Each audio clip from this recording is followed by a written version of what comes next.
Danish Foreign Minister Jeppe Kofod, right, and US Secretary of State Mike Pompeo give a joint press conference. Read MoreCOPENHAGEN, Denmark. US Secretary of State Mike Pompeo said on Wednesday the United States will become more active in the Arctic to counter growing Russian influence and thwart attempts by China to insert itself into the region. During a brief visit to Denmark, Pompeo hailed the reopening of the US consulate in the semi-autonomous Danish territory of Greenland and announced a new sustainable fisheries and commercial engagement agreement with the Faroe Islands, another Danish territory in the North Atlantic. It's a new day for the United States in Greenland, Pompeo told reporters at a joint news conference with Danish Foreign Minister Jeppe Kofod. The US consulate in Nuuk, Greenland's capital, reopened in June after a decades-long hiatus. The move attracted attention because of US President Donald Trump's stated interest last year in purchasing Greenland from Denmark.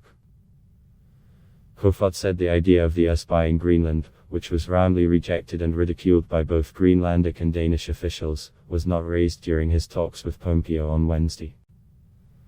The discussion was dealt with last year. It was not on the table, he said.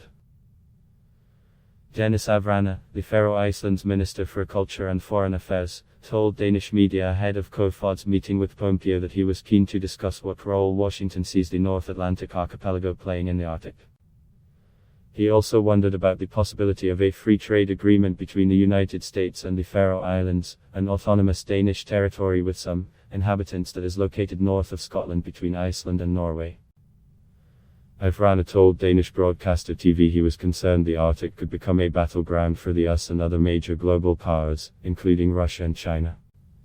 "We're very worried if the Arctic becomes a playground or a scene of war for the great powers," Avrana said. In his talks with Kofod, Danish Prime Minister Mette Frederiksen and representatives of Greenland and the Faroe Islands, Pompeo said he stressed the importance of energy independence, particularly from Russia. The Trump administration is vehemently opposed to the Nord Stream 2 pipeline under the Baltic Sea from Russia to Germany. Last week, the administration warned companies involved in the project they would be subject to US penalties unless they halted their work.